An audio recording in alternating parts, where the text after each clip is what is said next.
The year was 1971. Detroit was changing faster than anyone wanted to admit. The muscle car wars were reaching their peak. Government regulations were closing in, insurance companies were raising premiums overnight, and America's smallest automaker was fighting for survival. American Motors Corporation wasn't supposed to compete with giants like Ford, General Motors, or Chrysler. It didn't have their money, it didn't have their factories, and it certainly didn't have their political influence. But it had one weapon, a massive V8 that punched far above its weight. The AMC 401. Most people remember the Hemi, the Chevy 454 LS6, or Ford's 429 Cobra Jet. Few remember the engine that quietly embarrassed all of them in the right hands. Magazine editors whispered about it in road test reports. Drag racers nodded knowingly when one showed up at the strip. Street racers learned to respect the distinctive AMC growl. But what almost nobody knows is that this wasn't just another muscle car engine.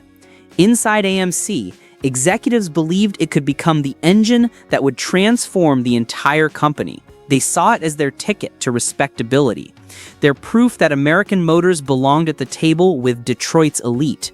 Instead, it became one of the greatest missed opportunities in American automotive history. To understand why, you have to go back to a company that had been underestimated almost from the day it was born. American Motors Corporation, better known simply as AMC, was created in 1954 through the merger of Nash Kelvinator and Hudson. It was America's smallest major automaker, constantly fighting for market share against Detroit's so-called Big Three. Every dollar mattered. Every engineering decision had to count. There were no safety nets, no massive war chests to absorb failures. While Ford could afford to scrap entire engine programs and start over, AMC engineers had to get it right the first time. Unlike Ford or GM, AMC couldn't afford to build dozens of different engine families. Their engineers had to create one platform that could do almost everything. One engine architecture flexible enough to power economy cars and muscle cars alike. That philosophy led to the third-generation AMC V8. Introduced in 1966, the engine family shared common architecture from the 290 all the way to the mighty 401 cubic inch version. The same basic block, the same fundamental design principles. It kept manufacturing costs low while allowing engineers to build increasingly powerful variants without redesigning the entire engine from scratch. Parts commonality was extraordinary. Pistons, rods, and even some cylinder heads could interchange across the entire engine family with minimal modification. Factory workers didn't need specialized training for each displacement variant. Assembly lines ran more efficiently. Replacement parts stayed affordable. It was simple, it was clever, and it worked. But there was a problem. By the late 1960s, horsepower had become the currency of Detroit. Every manufacturer wanted bigger numbers, bigger engines, faster quarter-mile times. Magazine advertising screamed about 400, 425, even 450 horsepower. Dealership floors became battlegrounds where salesmen compared spec sheets like military commanders analyzing enemy forces. Chevrolet had the legendary LS6 454, producing a monstrous 450 horsepower. Ford countered with the Boss 429, a race-bred monster. Chrysler unleashed the 426 Hemi, perhaps the most feared engine ever to leave Detroit. AMC watched from the sidelines, knowing they needed something extraordinary, not just competitive, dominant. The answer arrived in 1971, the 401 cubic inch V8. Its specifications looked impressive on paper, though not quite as outrageous as some competitors. A 4.165-inch bore combined with a 3.680-inch stroke produced exactly 401.1 cubic inches of displacement. Compression ratio reached 10.2, one in early high-performance versions, before emissions regulations forced reductions. Factory output was rated at 330 gross horsepower and an astonishing 430 pound-feet of torque. That torque number was the secret. While competitors chased peak horsepower at screaming RPM, AMC engineers built an engine that delivered usable power exactly where drivers actually drove, not at 6,500 revolutions per minute on a racetrack, at 2,500 revolutions per minute merging onto the highway, at 3,000 revolutions per minute passing a semi-truck on a two-lane road. After the industry switched to net horsepower ratings in 1972, that number officially dropped to around 255 horsepower, even though the engine itself had changed very little.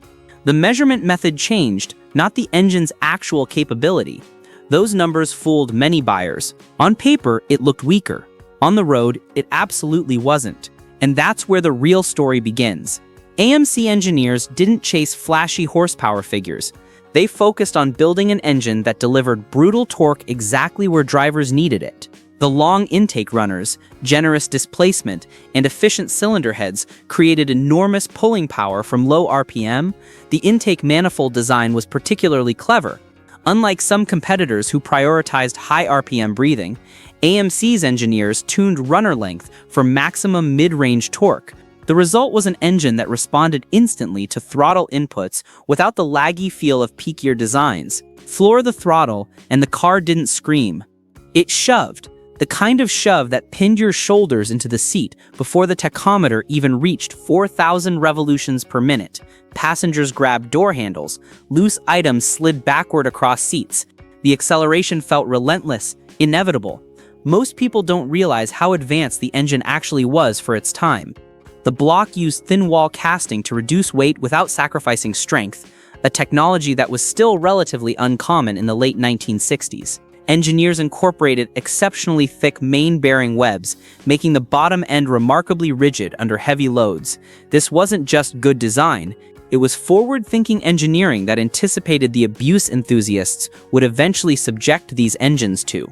The forged steel crankshaft, used in many high-performance applications, could tolerate enormous stress, while the large 2-bolt main caps provided impressive durability for street and strip use alike.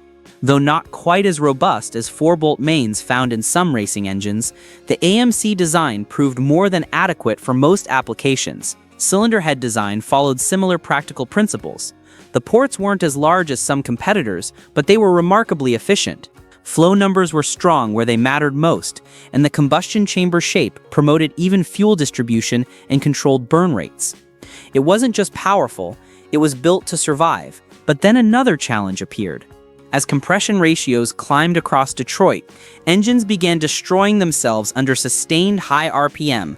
Bearings overheated, oil pressure dropped, connecting rods stretched under extreme loads. Some manufacturers accepted this as the cost of peak performance, figuring most customers wouldn't push engines to their absolute limits.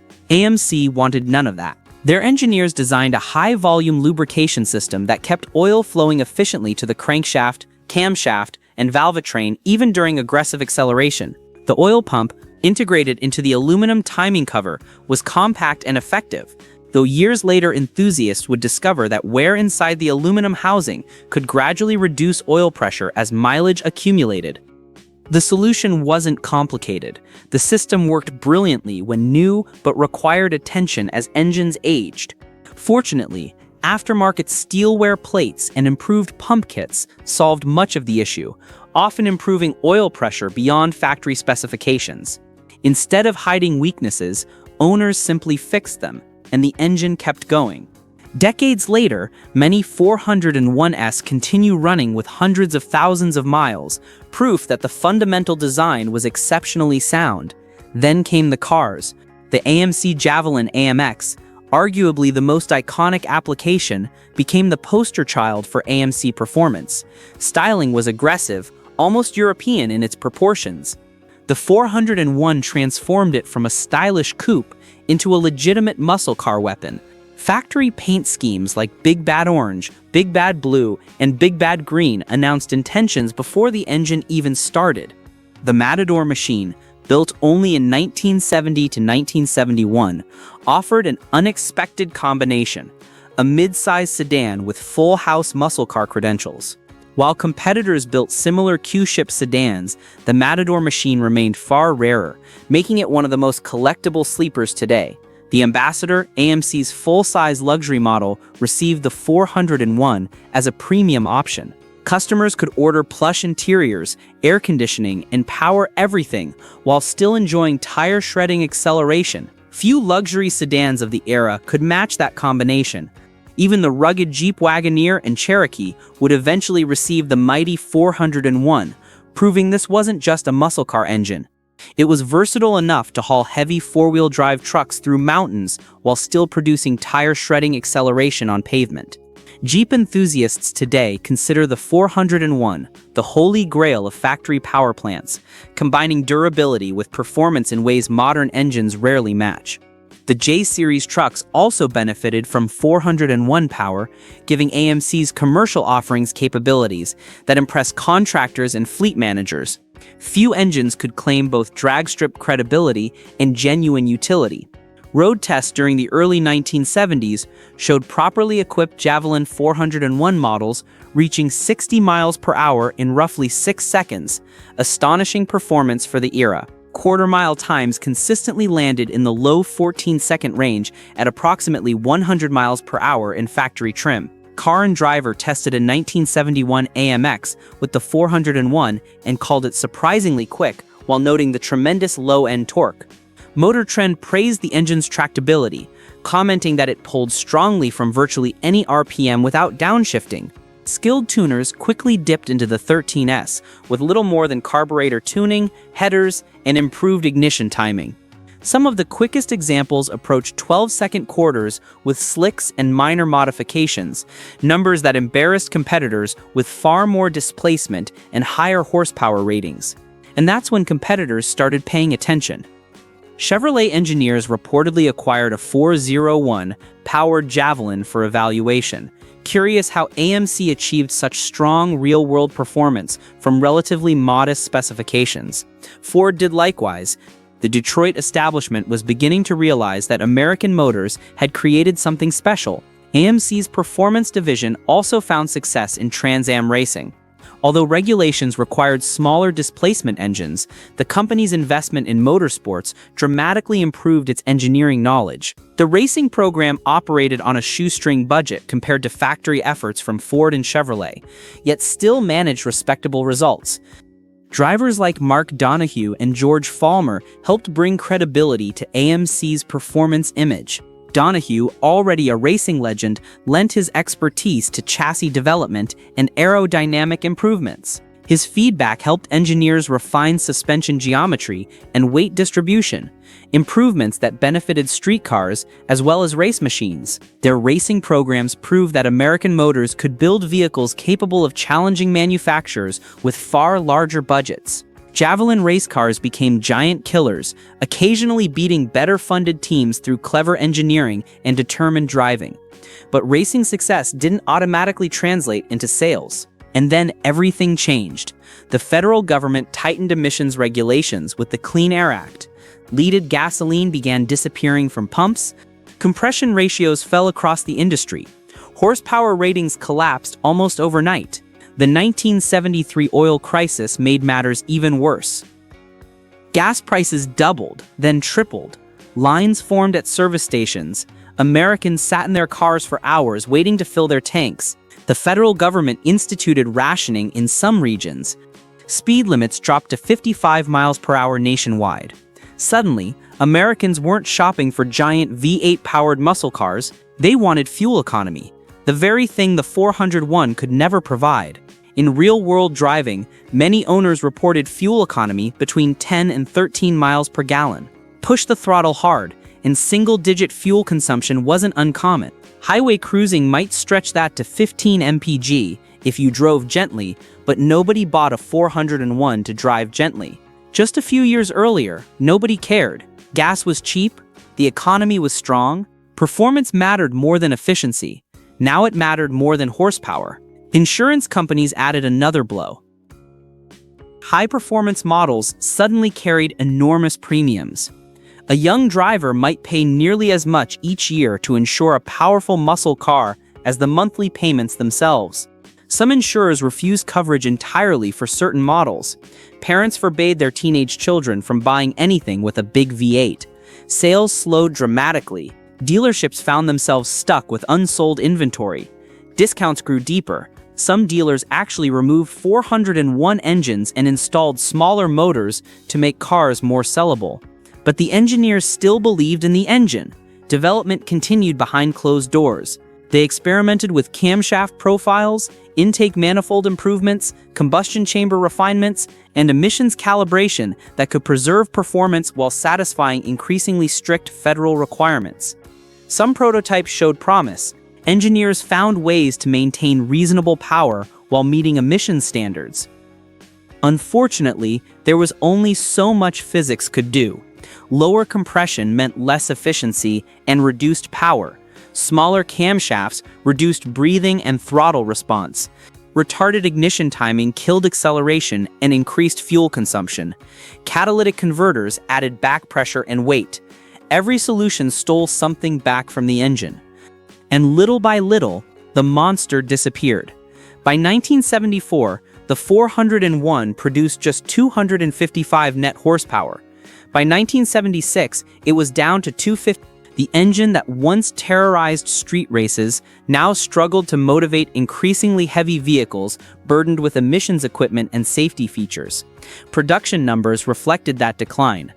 Compared to Chevrolet's big blocks or Ford's FE family, AMC built relatively few 401 engines. Estimates place total production at roughly 50,000 units between 1971 and 1978. Making surviving examples surprisingly rare today. Some years saw production numbers in the mere hundreds. Ironically, that scarcity has become part of the engine's legend. Collectors now search tirelessly for original 401 powered Javelins, AMXs, and Jeeps. Matching numbers examples command substantial premiums, while fully restored muscle cars equipped with factory 401S regularly sell for six figures at major auctions. A pristine 1971 AMX with a 401 recently sold for over $150,000, a price unimaginable just 20 years ago. Enthusiast clubs dedicated specifically to AMC vehicles have grown substantially. Online forums connect owners worldwide. Parts suppliers have emerged to support restoration projects. What was once considered a forgotten oddity has become a respected piece of automotive history. But rarity isn't what enthusiasts love most, it's what the engine can become. Modern builders have discovered that the AMC 401 responds incredibly well to performance upgrades. The robust bottom end that impressed engineers in 1971 delights performance builders today. Aluminum cylinder heads dramatically improve airflow while reducing weight. Companies now offer CNC-ported heads with modern valve angles and combustion chamber designs. Roller camshafts unlock higher RPM capability without sacrificing the low-end torque that made the engine famous. Electronic fuel injection transforms drivability, eliminating cold start issues and improving throttle response. Modern ignition systems provide more precise timing control across the entire RPM range. And thanks to the engine's stout bottom end, naturally aspirated builds producing 500 horsepower are remarkably achievable without exotic components or extreme modifications. Add forced induction, forged internals, and proper tuning, and 700 horsepower becomes realistic for street-driven applications. Some race engines exceed 900 horsepower while maintaining remarkable reliability. Not bad for an engine designed over half a century ago. Mechanics often joke that the hardest part of rebuilding an AMC 401 isn't the engine itself, it's finding one, because owners rarely let them go. One longtime AMC builder famously remarked, "You don't buy a 401 because it's cheap, you buy it because nothing else feels like it." That feeling is difficult to explain until you drive one. Unlike many high-revving small blocks, the 401 doesn't beg you to chase redline. Peak torque arrives around 3,200 revolutions per minute, and that's exactly where the engine feels happiest. Every stab of the throttle produces effortless acceleration, not frantic screaming. The exhaust note is deep and authoritative, more rumble than rasp. It's controlled violence, the kind that made American V8s legendary. The power delivery feels fundamentally different from modern turbocharged engines. No waiting for boost to build, no sudden surge that breaks traction unexpectedly, just immediate, linear, relentless thrust that builds as the RPM climbs. Drivers describe it as addictive. The sensation of that much torque launching a relatively lightweight car creates experiences that modern vehicles, despite superior performance numbers, struggle to replicate. So why didn't it save American motors? The answer had almost nothing to do with engineering. AMC simply lacked the financial resources to compete with manufacturers many times its size. Ford, GM, and Chrysler could spread development costs across millions of vehicles. They could afford failures, they could weather economic downturns. AMC couldn't. Every new model carried enormous risk. Every engine program represented a bet-the-company decision. Then came tightening emissions laws, rising fuel prices, changing customer priorities, and increasing competition from reliable, fuel-efficient imports. Honda, Toyota, and Datsun offered cars that were smaller, cheaper, more efficient, and remarkably well-built. American buyers, facing economic uncertainty, chose accordingly. Even the greatest engine couldn't reverse those economic realities. By 1978, production of the 401 came to an end. The muscle car era was effectively over. A few years later, AMC itself struggled under mounting financial pressure. Attempts to partner with Renault provided temporary relief but couldn't solve fundamental problems. The company that had once built some of America's most interesting vehicles was bleeding cash and market share. Eventually being acquired by Chrysler in 1987 represented the end. The company disappeared, but its greatest V8 refused to die. Today, the AMC 401 has become something far more valuable than another forgotten engine. It's proof that innovation doesn't always come from the biggest companies. Sometimes it comes from the underdog, from engineers who had fewer resources but refused to think small. The 401 delivered incredible torque, impressive durability, and performance capable of standing beside Detroit's legends. It powered muscle cars, family sedans, and four-wheel drive Jeeps with equal confidence. It earned respect not through flashy marketing, but through honest engineering. Maybe that's why enthusiasts still talk about it today. Not because it was perfect, not because it won every comparison test, but because it deserved a much bigger stage than history gave it. The AMC 401 wasn't just another forgotten V8. It was American Motors' greatest engineering achievement, arriving at exactly the wrong moment in history. Just as the company finally built an engine capable of competing with the very best, the world stopped wanting engines like it. And that's the tragedy. It wasn't defeated by Ford's engineering prowess. It wasn't beaten by Chevrolet's marketing budget. It wasn't outclassed by Chrysler's Hemi mystique. It was overtaken by changing times, by forces no engineer could design around and no executive could negotiate with. The AMC 401 remains a reminder that being right isn't always enough. Sometimes timing matters more than talent. Sometimes the best product doesn't win. Sometimes the underdog's greatest achievement becomes a footnote rather than a headline. But for those who know, who've felt that torque curve, who've heard that distinctive exhaust note, the AMC 401 isn't forgotten at all. It's legendary.